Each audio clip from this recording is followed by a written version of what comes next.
At 6:40 on a Tuesday morning in the last week of June, I was carrying 2 cups of coffee down Concourse C when I saw my grandson's yellow backpack through the glass at Gate 7. Wyatt is 9. He wears that backpack on both shoulders the way his mother taught him, and he was up on the toes of his sneakers trying to see over the podium. Behind him was my daughter, Kara, with her sunglasses pushed back into her hair, and behind her was her husband, Brett, holding the boarding passes fanned out in one hand like a card trick. 3 of them. I stopped walking. There's a structural column just past the water fountain outside. Gate 7, wide enough to stand behind if you don't want to be seen, and I have walked past that column maybe 11,000 times in my life without once noticing it was there. That morning, I noticed. I stepped behind it and stood with 2 cups of coffee going cold in my hands and watched my family walk down a jet bridge without me. I didn't knock on the glass. I want to be honest about that, because most of what came after depended on it. I could have. It's a wall of windows and I was standing 6 feet away, and I have known the agent working that flight since she was 23 years old. I could have raised my hand and Wyatt would have seen me, and the whole thing would have turned into something else. Hugs. An explanation. Brett saying my name too many times in a row. I didn't. I stood there until the door closed and the jet bridge pulled back and there was nothing left to look at. Then I went and taught a 2-hour class on irregular operations to 9 new hires, and I taught it well because I have been teaching it well for a long time. I knew what flight it was before I ever looked at a departure board.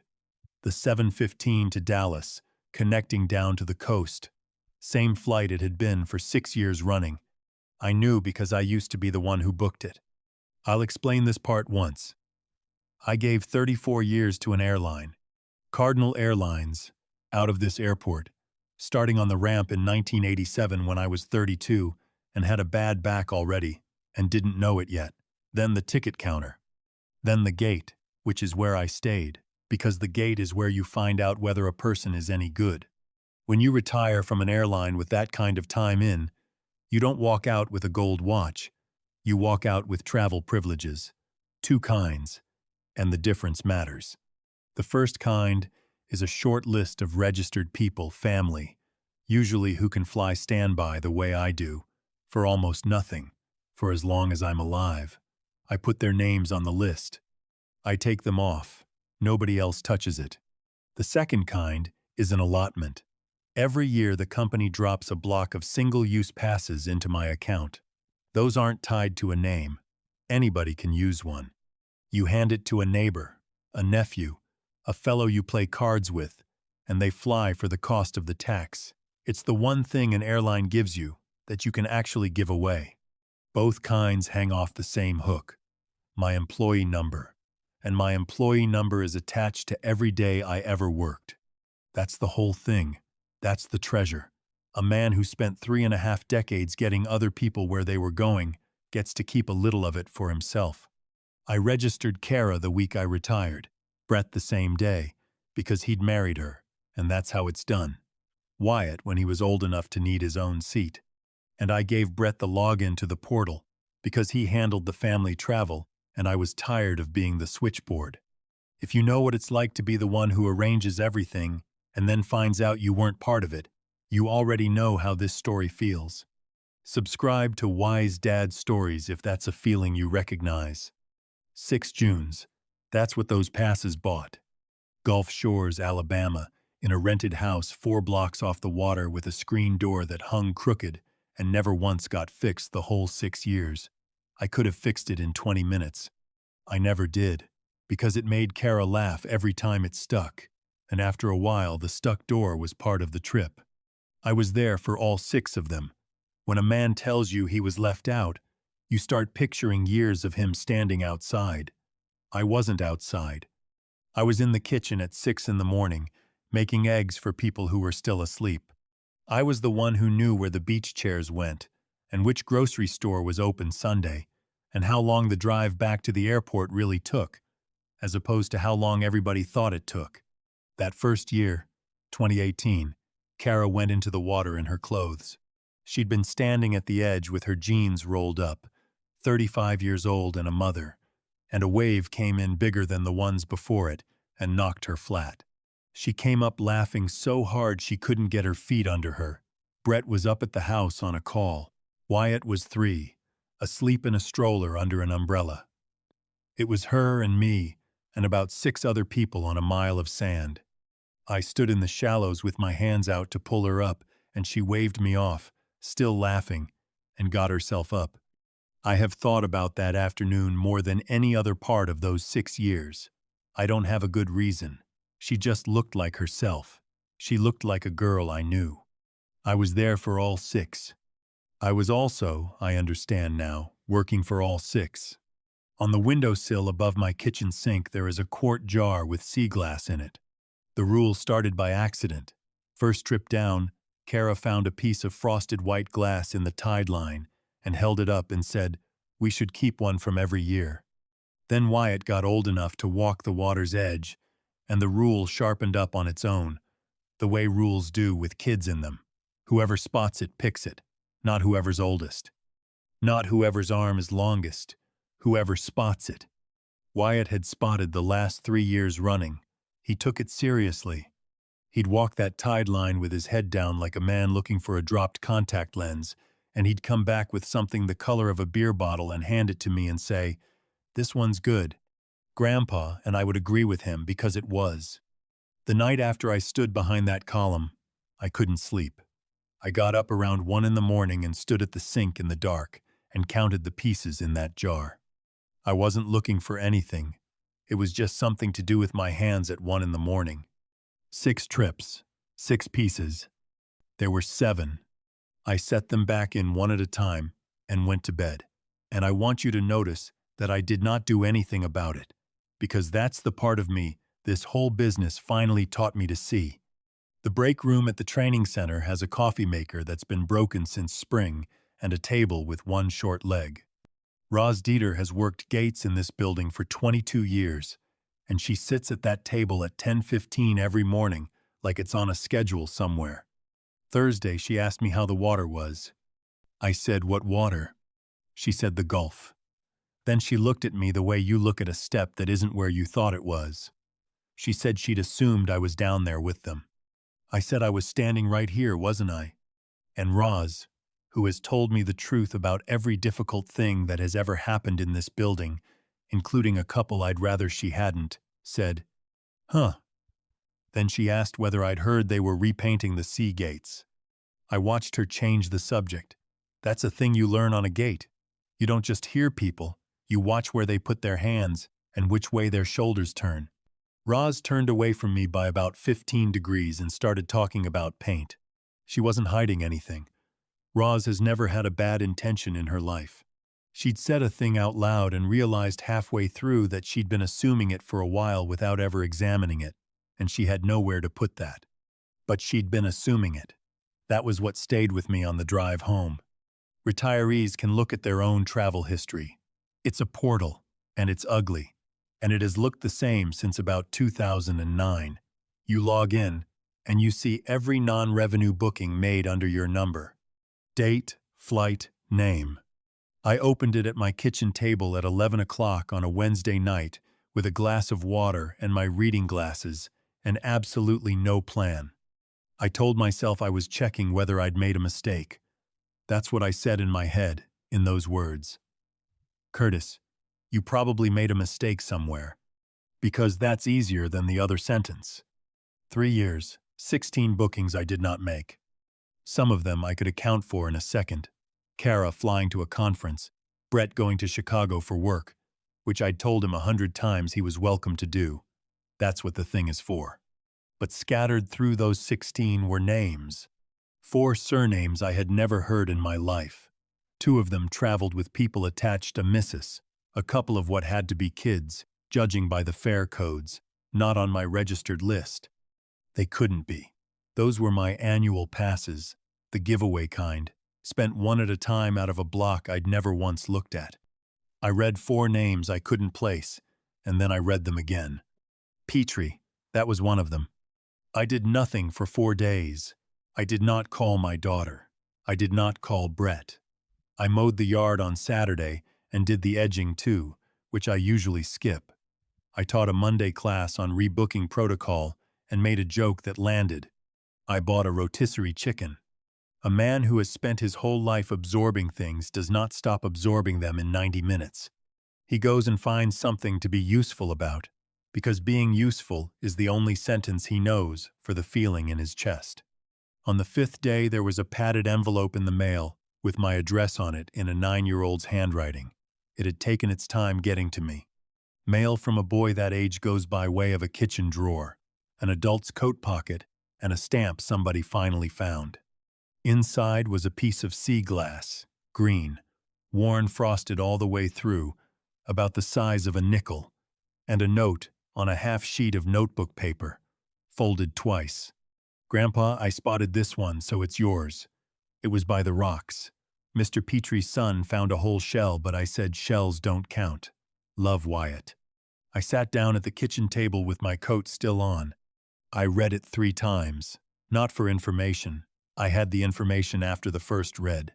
I read it 3 times the way you press on a bruise. He'd followed the rule. That's what got me.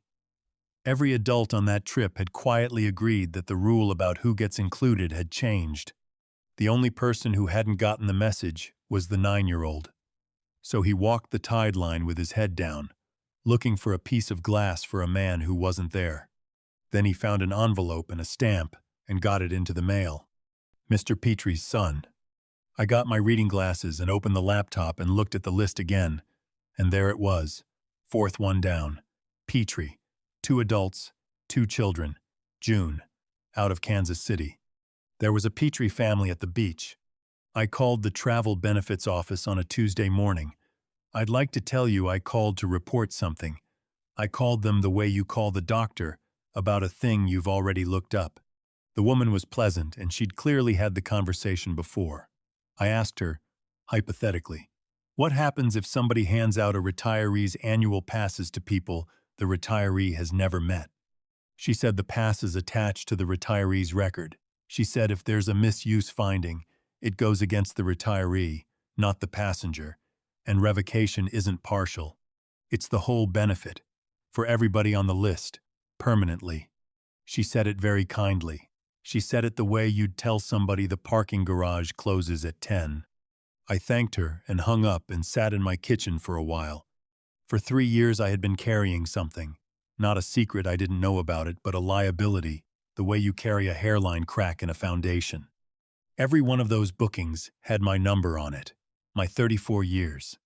The ramp in 1987, and the counter, and the gate, and the December.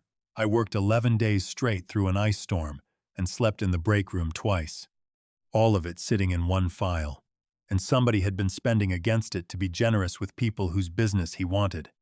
If it ever came apart, if somebody in an office in Dallas pulled that thread, I'd have lost it. Not Brett. Me. And I'd have found out the same way I found out about the trip. The only person who could get hurt was the one nobody had told. Kara called that Friday about something else entirely. A school thing for Wyatt. A form that needed a grandparent's signature for an ancestry project. And would I be able to come by? I said sure. Then I asked her how the beach was.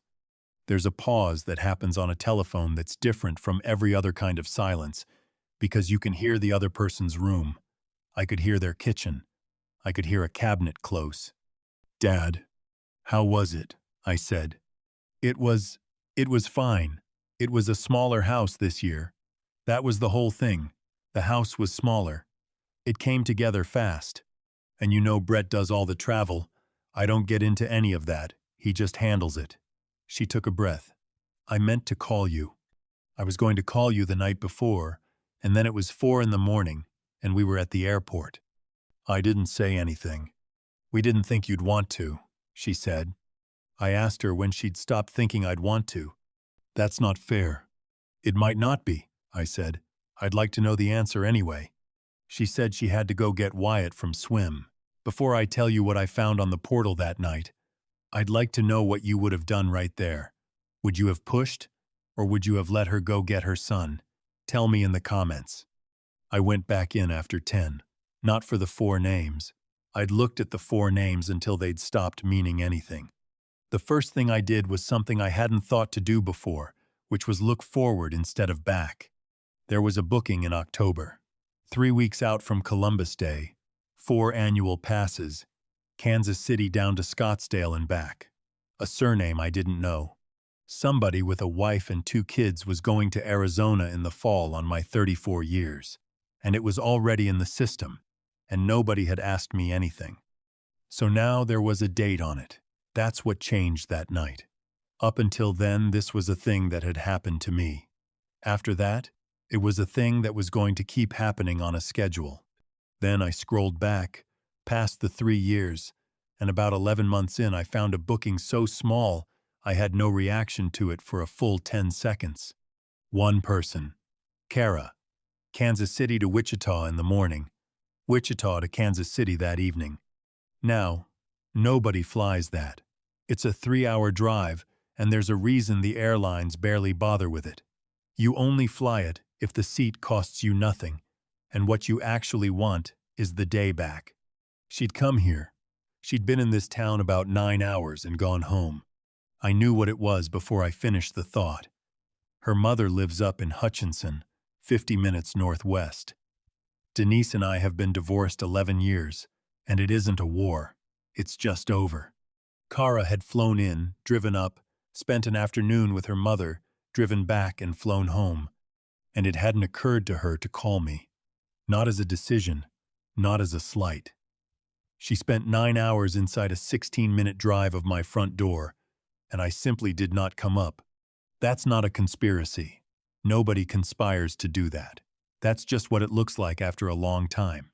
I closed the laptop and noticed the thing that scared me more than any of the rest of it, which was that I wasn't angry. I'd been angry on the concourse. Behind the column, coffee going cold. I'd been angry in the specific way where your ears get warm. Sitting there with the laptop closed, I felt something flatter than that, and older. I felt the way you feel when the mechanic tells you what's wrong with the truck, and you already knew. That's what finally moved me. Not the four names, not even the Petries. It was sitting in my own kitchen and understanding that I had gotten used to it. Wyatt's green piece was still on the table where I'd left it, next to his note. I took the jar down off the windowsill and unscrewed the lid to put his piece in with the others, and I stood there with my hand over the mouth of the jar and I couldn't do it, because it didn't belong in there.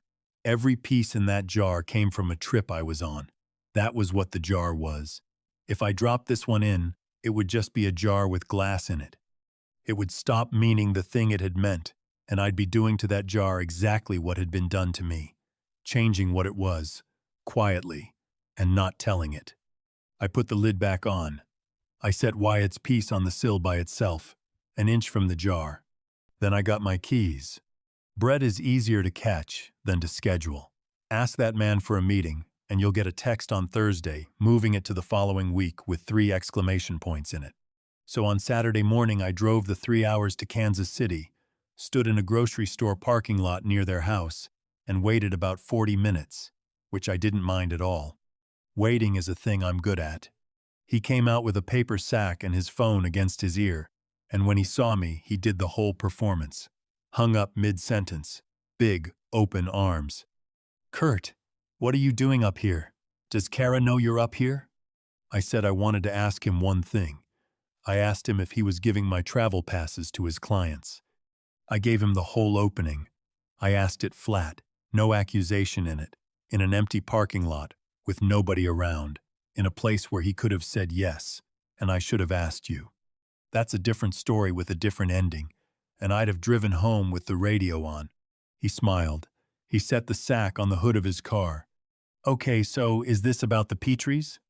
Like we were solving something together." Then he explained it to me. "It's a relationship business, Kurt. These are relationship gestures. The Petries had been a nightmare account for 2 years, and 1 week at the beach basically closed it. He'd never used one for himself, not once. Everything he'd ever done with them was for the household in one way or another." Then he said the sentence. "Besides, those things are basically a company policy deal anyway. Basically a company policy deal. 34 years. the ramp in 1987, 11 straight days in an ice storm.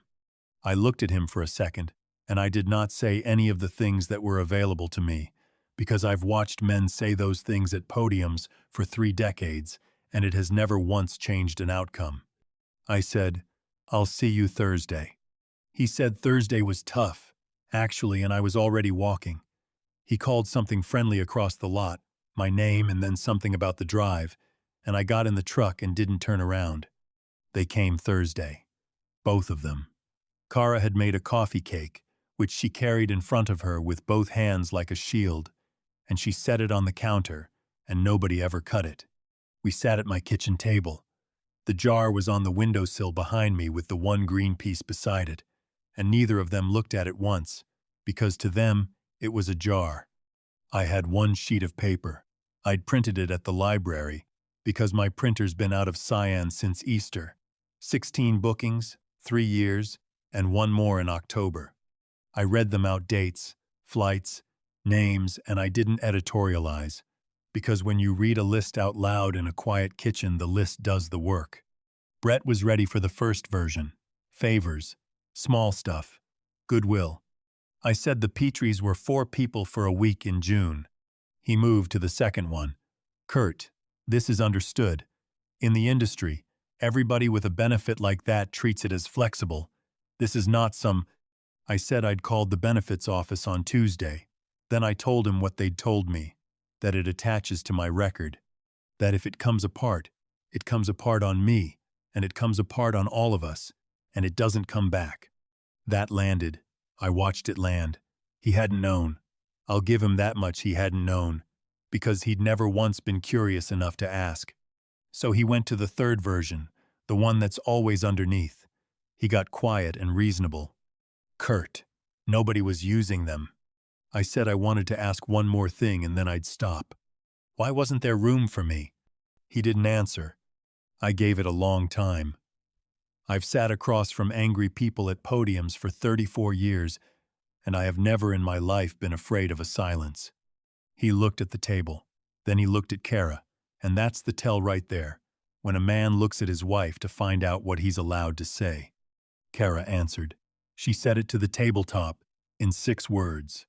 The Petries had the second bedroom. There it was. I hadn't been forgotten. A man can survive being forgotten.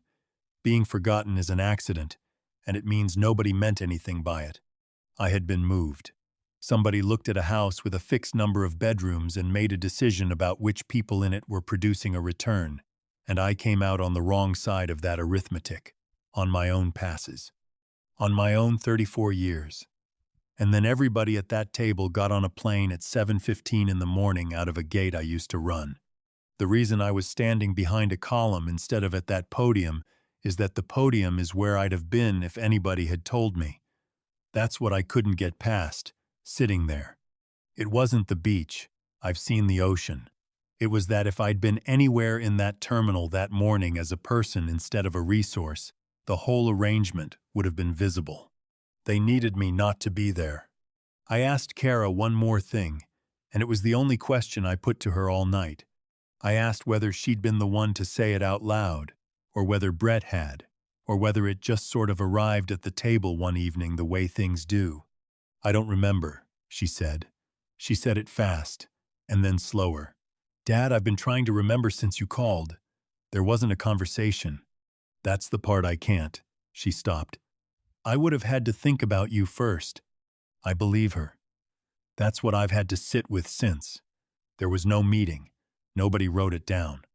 It was a small, practical conversation about bedrooms that took maybe 4 minutes on a Tuesday, and at the end of it, a man was removed from a house he'd been getting everyone to for 6 years, and it wasn't important enough for anybody to remember afterward.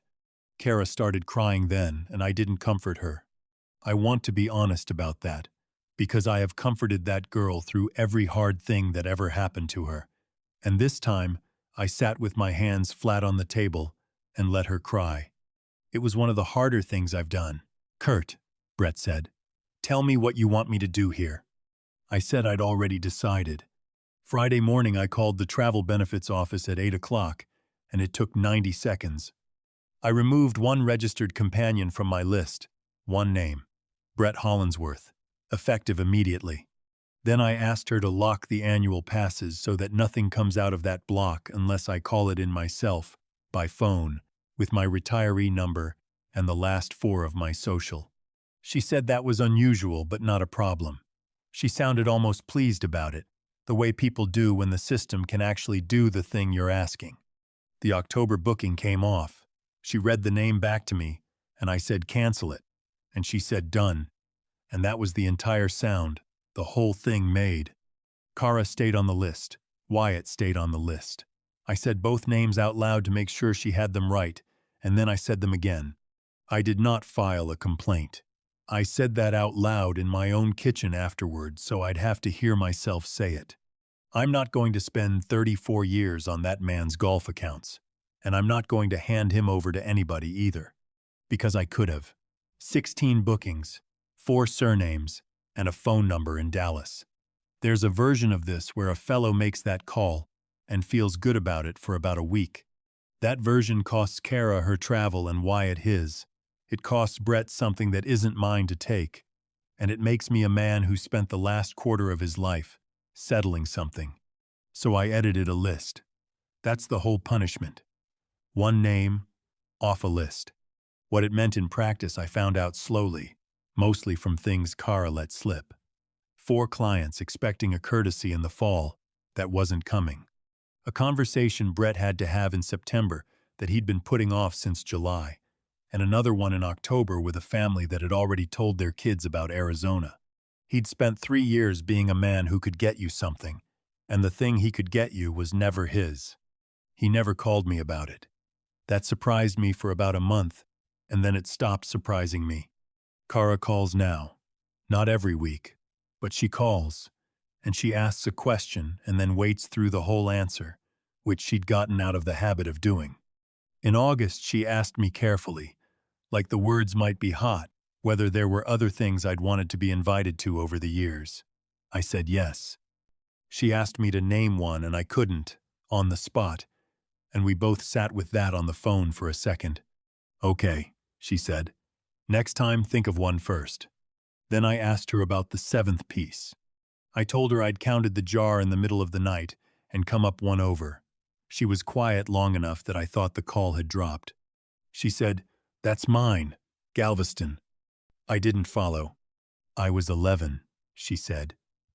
"You and Mom drove us down and it rained the whole week, and you took me out walking anyway because I was bored out of my mind. I found a white one by the jetty and you told me it used to be a bottle and somebody threw it in the water 30 years ago and the ocean spent all that time turning it into something you could put in your pocket." She stopped. "I've had it in a drawer since I was 11, Dad. That first year in Alabama, I put it in the jar before anybody else picked one. That's why I said we should keep one every year. I was starting it over.